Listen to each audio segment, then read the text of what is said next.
Ok. Mateus 13, 24. A palavra de Deus diz assim: outra parábola lhes propôs, dizendo: o reino de Deus é semelhante a um homem que semeou uma boa semente no campo. Mas, enquanto os homens dormiam, veio o inimigo dele e semeou o joio no meio do trigo, e se retirou. E a erva cresceu e produziu fruto, e apareceu também o joio. Então, vindo os servos do dono da casa, lhe disseram: Senhor, não semeaste boa semente no teu campo? De onde vem, pois, o joio? Ele, porém, lhes respondeu: um inimigo fez isto. Mas os servos lhe perguntaram: queres que vamos e arranquemos o joio? Não, replicou ele. Para que o separar o joio, não arranqueis também com ele o trigo? Deixe-os crescer juntos até a colheita. E no tempo da colheita direi aos ceifeiros: ajuntai primeiro o joio, atai-o em feixes para ser queimado, mas o trigo recolhei-o para o meu celeiro. Agora vai lá no versículo de 36. A explicação da parábola do joio. Esse negócio de, eu não entendo a Bíblia. A Bíblia explica a Bíblia. Isso é... A Bíblia sempre interpreta a própria Bíblia. Isso é uma regra de interpretação. Então nada interpreta a Bíblia. O que interpreta a Bíblia é a Bíblia, né? E aqui está literalmente a Bíblia explicando a Bíblia. Verso 36. Então, lembra que foi uma parábola, né? Então, despedindo as multidões, foi Jesus para casa, e chegando-se a ele os seus discípulos disseram: explica-nos a parábola do joio do campo. E ele respondeu: o que semeia a boa semente é o filho do... O campo é o mundo, e a boa semente são os filhos do reino. Os joios são os filhos do maligno. O inimigo que semeou é o diabo, e a ceifa é a consumação dos séculos. Os ceifeiros são os anjos, pois assim como o joio é colhido e lançado ao fogo, assim será na consumação dos séculos. Mandará o Filho do Homem os seus anjos, e se ajuntarão no seu reino todos os escândalos que praticam a iniquidade, e os lançarão na fornalha acesa. Ali haverá choro e ranger de dentes. Então os justos resplandecerão como o sol no reino de seu Pai. Quem tem ouvidos para ouvir, ouça. Amém? Então essa aqui é a parábola do joio e do trigo. Calma aí. E a parábola era o seguinte: o joio, ele é uma planta que parece muito com trigo quando ele é pequenininho. Então, valeu. Vocês vão precisar chegar mais perto de mim aqui, viu, irmãos? Vocês conhecem como que é a chuva. Pode vir. Sem medo de ser feliz. Traz a cadeirinha pra cá.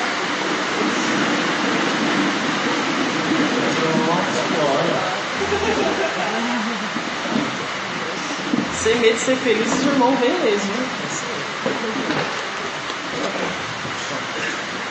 O joio. Vocês estão me ouvindo bem aí? Eu não me ouvo bem. Eu não me ouvo. Como diz assim. Como que era o joio? Aquele homem foi plantar o trigo. Porque o trigo é que a pessoa fazia tudo na época. Fazia o bolo, fazia todas as coisas. Tudo vinha através do trigo. Só que diz que foi um inimigo lá e plantou o quê? Joio. O joio, como eu falei para vocês, parece muito com trigo, mas ele é... A natureza dele é joio. Ele não vai mudar a natureza dele. A natureza dele vai continuar sendo joio. E quando crescer, todo mundo vai perceber que é joio. E aqueles empregados chegaram no Senhor e falaram assim: você não plantou uma boa semente? Agora a gente percebeu que tem um monte de joio. Você quer que a gente arranca lá? Ele falou: não é para tirar o joio. Deixa o joio aí. Eu não tiro o joio. Deixa o joio aí no meio. Mas ele disse o quê? Espera crescer. Porque quando o tempo passa, todo mundo vai perceber que o que é trigo e o que é joio. Falou: não tira o joio. Porque se você for arrancar o joio fora, você pode acabar arrancando o trigo junto. Deixa ele aí. Mas depois que crescer, nós vamos pegar esse joio, amarra ele e joga para ser queimado. Eu acho que já passou a chuva. Chuva de Pernambuco. Pode abaixar um pouquinho. Pronto.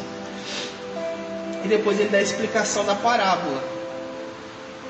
E essa parábola é uma parábola que eu gosto bastante. Por quê?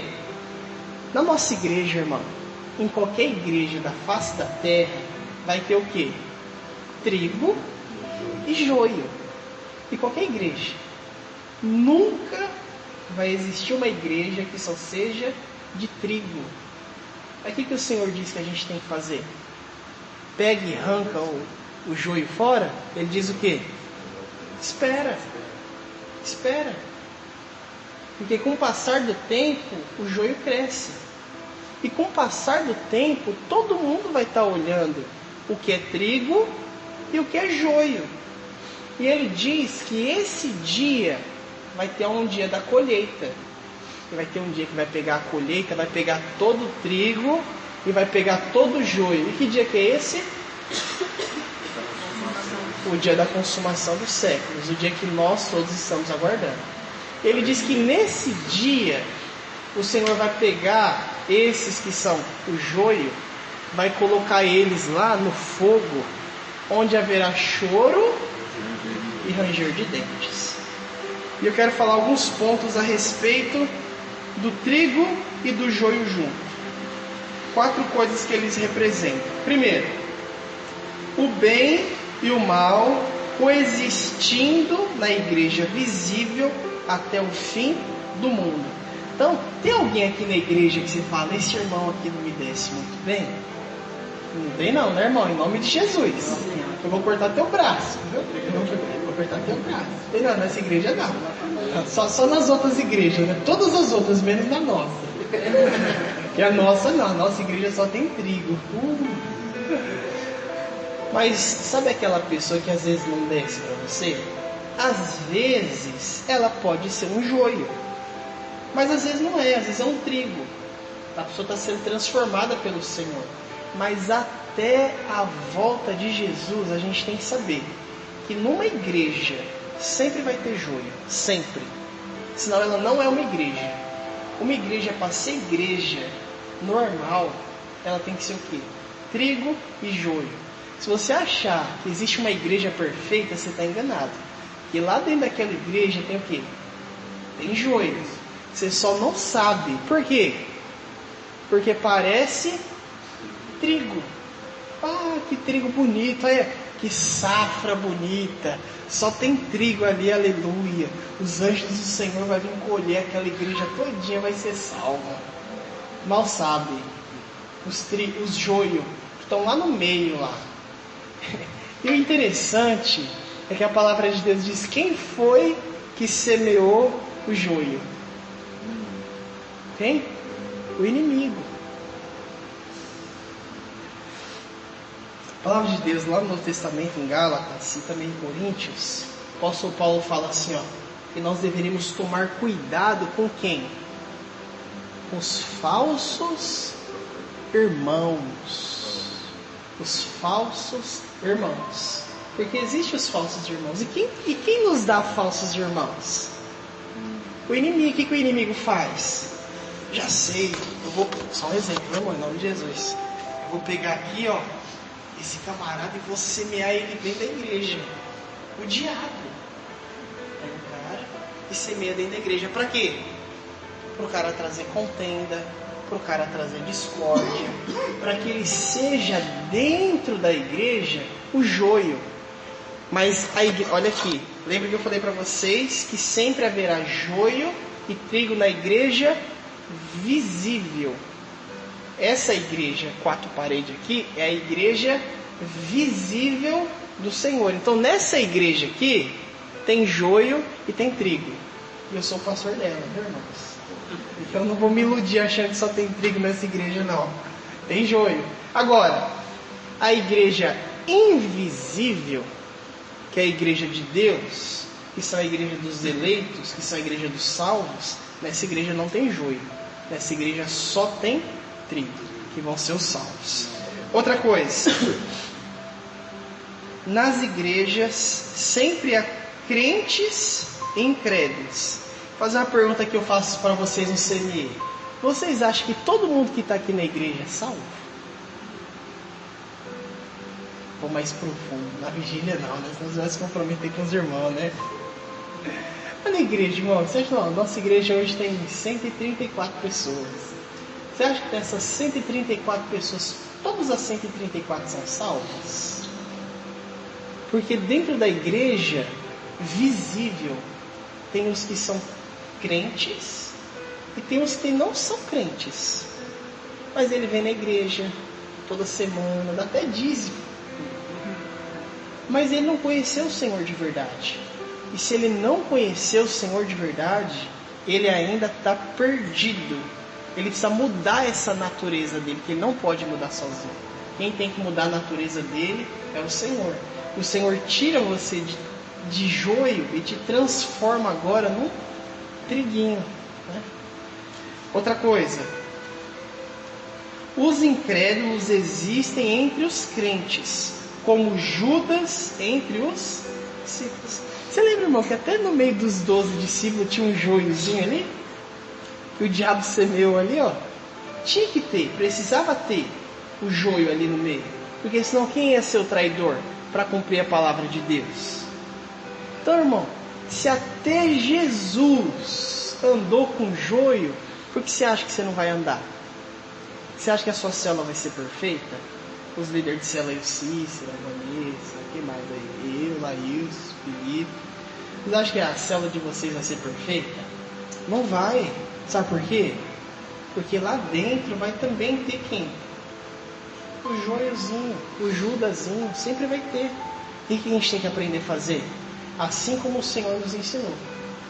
Ele sentou com os 12 lá para fazer a última ceia e Judas estava lá também. E ele repartiu o pão com Judas também.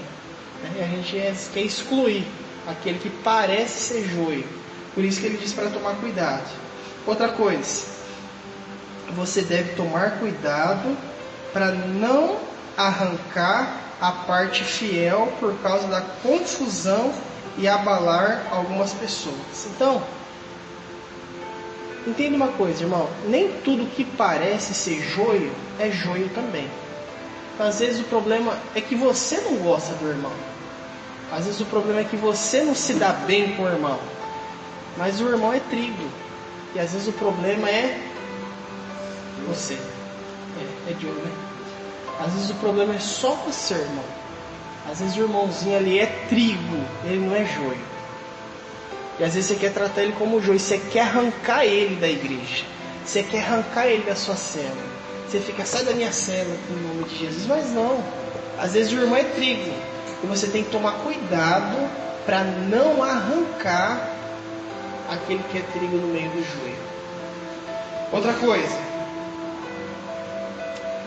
O juízo de Deus, quando passar a haver separação. Leia comigo novamente o versículo de número 40. Versículo de número 40. Ou melhor, vamos ler a partir do 39. 39. Diz assim: o inimigo que semeou é o diabo, e a ceifa é a consumação do céu. Os ceifeiros são os anjos. Por isso, assim como o joio é colhido e lançado no fogo, assim será a consumação do céu.